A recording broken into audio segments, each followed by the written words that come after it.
ওয়ালাইকুম আসসালাম ওয়া এয়ারপোর্ট থেকে। রাহমাতুল্লাহি ওয়া বারাকাতুহু। জি, আমি আমি হুমায়ুন আহমেদ বলছি এয়ারপোর্ট থেকে।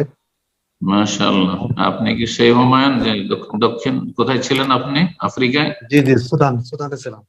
সুদানে ছিলেন, সুদান। মাশাআল্লাহ। ঠিক, ভালো আছেন, বলেন। আমার জি, প্রশ্নটা হচ্ছে যে জাযাকাল্লাহ। এই যে একজন শিক্ষক, স্কুলের শিক্ষক, সে যদি আহ, সরকারের পক্ষ থেকে মানে টিউশনি করা যদি নিষেধ থাকে, হুম সেই ক্ষেত্রে যদি সে টিউশনি করায়, হুম। তাহলে সে কি তার যে টাকাটা পাবে সেটা কি তার জন্য বৈধ হবে, হালাল হবে কি? সরকার সরকারি চাকরি করে, সরকার বেতন দিচ্ছে, সরকারি ঠিক না? হাই স্কুলের, জি, মানে প্রজ্ঞাপন আছে এরকম যে জি টিউশনি করতে পারবে না। জি। জি।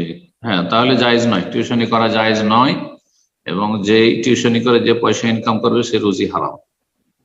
এক নম্বর, সরকার আনুগত্য করা ফরজ, সে সরকারের নাফরমানি করলো। দুই নম্বর কথা হচ্ছে, সরকার তাকে যথেষ্ট বেতন দিচ্ছে, যথেষ্ট বেতন দিচ্ছে তাকে, তারপরে সে অন্য ইনকামে ধান্দা করলো।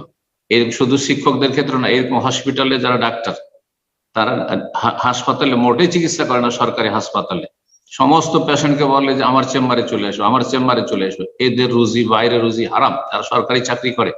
আর তারপরে বাইরে ইনকামের জন্য রোগীর মোটেই ভালো কোনো চিকিৎসা দেয় না। তারপরে ছেলেকে, এমনকি ছাত্রদের, আমার কাছে সব খবর আছে, অধিকাংশ শিক্ষকরা যারা টিউশন করে তারা ভালো করে গাইড করেন না, ভালো করে কোচিং করেন না, ছেলে মেয়েদেরকে ভালো শিক্ষা দেয় না। শুধু কাকে, হ্যাঁ আমার কাছে টিউশন পড়ো এই সাবজেক্টের, তাহলে আমি সবকিছু দিয়ে দিব, তোমাদেরকে নোট দিয়ে দেবো, তোমাদের এই করে দেবো, কিন্তু ক্লাসে যে তার আমানত ছিল এগুলো দিতে হবে সেটা মোটেই দেয় না, যাতে করে বাধ্য হয় ওসব ছেলে প্রতিটি সাবজেক্টের জন্য টিউশন পড়তে। কথা বোঝা গেছে? এই রুজি হারাম, নিঃসন্দেহে হারাম। জি। এতে খেয়ানত আছে, এতে ছেলেমেয়েরা যারা স্কুলে পড়াশোনা করছে বা আমাদের পড়াশোনা করছে তাদের সাথে খেয়ানত হচ্ছে, তাদের হক নষ্ট করা হচ্ছে। তারা যে হকটা পায় সেখানে স্কুলে পড়াশোনা, সেটা তাদেরকে দেওয়া হচ্ছে না। যার ফলে সব দিক থেকে এই এই কাজও হারাম, আর তারপরে এই টিউশনের রুজিও হারাম। জাযাকুমুল্লাহ খাইর। কোনো বাড়াবাড়ি করে বলছি না, আল্লাহকে ভয় করুন।